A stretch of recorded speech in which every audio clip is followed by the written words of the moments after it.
বন্ধুরা, আশা করছি আপনারা সবাই খুব ভালো আছেন। আমরাও আছি। যাই হোক, অনেক দিন পরে ইচ্ছে হলো আপনাদের সঙ্গে একটু দেখা করতে আর আমার কিছু কিছু সংসারের কিছু ছোট ছোট মুহূর্ত আপনাদের সঙ্গে শেয়ার করে নিতে। তো সেই জন্য সকাল সকাল চলে এসেছি একটা ছোট্ট ব্লগ শেয়ার করতে। আজকে হচ্ছে মঙ্গলবার আর মে মাসের 27 তারিখ। তো সকাল, অনেক সকাল নয়, এখন প্রায় বাজতে চললো 10:30টার মতো। আর আমি এদিকে রান্নার জন্য রেডি করে নিয়েছি। মানে একটা সবজি, মানে একটা ভাজা হয়েও গেছে, ভাত হয়েছে আর ভাজাটা হয়েছে।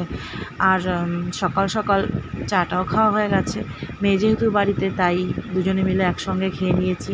মেয়ে বাড়িতে না থাকলে আমারও অত ইচ্ছে থাকে না চা খাওয়া। তো আজকে মঙ্গলবার, তাই আমাদের আজকে বাড়িতে নিরামিষ হচ্ছে। তো নিরামিষের মধ্যে সেরকম কিছুই করিনি। আর বাইরে প্রচণ্ড রোদ উঠেছে, মানে গরম। তো নিরামিষের জন্য শুধুমাত্র আলু পটলের সবজি আর ওইদিকে করলা কুমড়ো ভাজা করে নিয়েছি। তো এই দুটো সবজি নিয়েই আজকে খাওয়া হয়ে যাবে আমাদের। তো যাই হোক, যেটা বলছিলাম, বাইরে প্রচণ্ড রোদ উঠেছে। আর মানে এইরকম ওয়েদার চলছে, যখন বৃষ্টি হচ্ছে প্রচণ্ড বৃষ্টি, আর যখন রোদ হচ্ছে প্রচণ্ড রোদ। তো এইরকমই চলছে, কিছু করার নেই। বৃষ্টির থেকে হয়তো রোদটাই ঠিক আছে। তো যাই হোক, আজকে একটা সুন্দর ওয়েদার, আর তার মধ্যে আমি রান্নাটা বসিয়ে দিয়েছি। তো এখানে আলু পটলের সবজিটাও বসিয়ে দিয়েছি। আর আমার তো রোজই একটু তাড়াহুড়ো থাকে রান্নাটা সেরে নেওয়ার জন্য, কারণ রান্না সেরে আবার আমাকে বেরোতে হবে। তো রোজ দিনের মতো আজকেও সেই রান্নাটাই বসিয়েছি। সকালের খাওয়াও হয়ে গেছে, মেয়ে এখন ঘরে পড়তে বসেছে, আর আমি বাকি রান্নাটুকু সেরে তারপরে স্নান করতে যাব। তো কিছু কাজ তো বাকি রয়েই গেছে। আর চলুন ওদিকে দেখাই মেয়ে কী করছে ঘরে। শুধু মেয়ে নয়, তার সঙ্গে আমার কোকো কী করছে ঘরে। কোকোকে মনে আছে তো আপনাদের?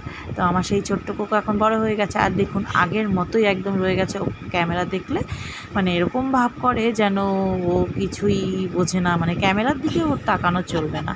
তো দেখুন আমাকে দেখে, ক্যামেরা নিয়ে ঘরে যেতে দেখে ও ওর জায়গা থেকে উঠে আসলো। তো একটু এসে এদিক ওদিক করে আবার গিয়ে শুয়ে পড়লো। আর এখানে মেয়ে পড়াশুনো করছে। আর দেখুন বলতে বলতে 11টাও বেজে গেল। তো এখন মনে হচ্ছে ঘড়িটা যেন খুব তাড়াতাড়ি চলছে। আর যখন আমি ক্যামেরা ধরে থাকি, ওকে যা বলবো ঠিক তার উল্টোটা করবে, একটা কথাও শুনবে না। কিন্তু ক্যামেরার উল্টো দিকে আমার কথা শুনবে, অবশ্যই শুনতে বাধ্য। যাই হোক, বাধ্য ঠিক নয়, মানে ও শোনে আর কি। তো এই করতে করতে আমার সবজিটাও প্রায় অনেকটা হয়ে গেল। আর ওয়েদারের কথা বলছিলাম, তো দেখুন একবার রোদ উঠছে, একবার মনে হচ্ছে যেন বৃষ্টি আসবে। তো যাই হোক, এই ফাঁকে আমি কতগুলো কাজও সেরে নিয়েছিলাম। জামা কাপড় ছিল কতগুলো, সেগুলোও ধুয়ে দিলাম, কারণ এখন না ধুয়ে দিলে পরে আর আমার সময় হবে না, স্নানের আগে এগুলো করে নিতে হবে।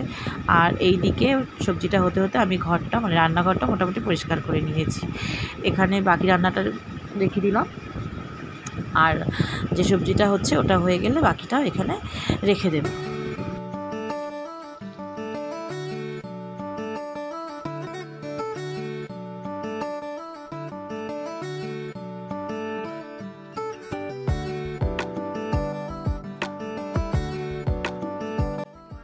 স্নান সেরে চলে এসেছি ঠাকুর ঘরে। তো শুধু আমি একা আসিনি, মানে এটা শুধুমাত্র আমার ক্ষেত্রে নয়, আমি, হাজব্যান্ড, মেয়ে, যেই আমরা পুজো দিই না কেন, আমরা পুজো দিতে বসলে কোকোরও চাই সেখানে এসে বসে থাকা, সুন্দরভাবে শুয়ে থাকা। পারলে সেখানে ঘুমিয়েই পড়বে, কিন্তু ও আমাদের সঙ্গেই বসে থাকবে যতক্ষণ না আমাদের পুজো শেষ হচ্ছে। তো আজকে মঙ্গলবার ছিল, আমি সচরাচর সময় পাই না পাঁচালিটা পড়ার। তো আজকে একটু সময় পেয়েছি, সেই সুযোগটায় আমি পাঁচালিটাও পড়ে নিলাম, বজরংবলীর পাঁচালি। তো কোকোর দেখুন, ঠিক ওই দেখুন ঘুমিয়েই পড়েছে পারলে। তো আমি এত কিছু লক্ষ্য করিনি, মেয়ে ক্যামেরা করে দিয়েছিল, তো পরে আমি আর কি দেখতে পারলাম যে ও এখানে শুয়ে ঘুমিয়েই পড়েছে।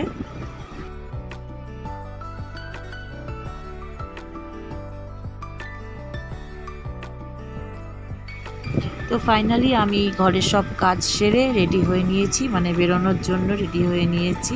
আর প্রচণ্ড গরম বাইরে, তো কিছু করার নেই, বেরোতে তো হবেই।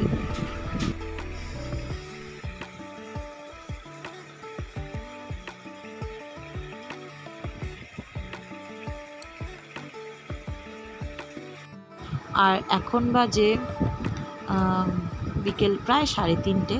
তো এসে দেখি, মানে আমি বাইরে থেকে এসে দেখি মেয়ে ঘুমিয়ে পড়েছে। আর দেখুন কী নিয়ে এসেছি। তো যেখানে গিয়েছিলাম সেখান থেকে মানে তাদের বাড়ির লিচু আর গাছের আম তো দুটোই দিয়ে দিয়েছে, তো সেটাই নিয়ে এসেছি বাড়িতে। মানে আমরা তো কিনে খাই, তবুও বাড়ির কেউ যদি দিয়ে দেয় আদর মানে ভালোবেসে, তো ওটা নিয়ে আসতেও খুব ভালো লাগে। আর এসে দেখি কোকো ঘুরে বেড়াচ্ছে ওর মতো ঘরে, এঘর ওঘর, আর মেয়ে ঘুমিয়ে রয়েছে। তো ওকে আর ডাকিনি, ও সম্ভবত খেয়ে নিয়েছে, কারণ অনেকটা বেজে গেছে। কারণ আমি সবসময় বলে যাই যে আমার আসতে দেরি হয়ে গেলে তুই খেয়ে নিবি।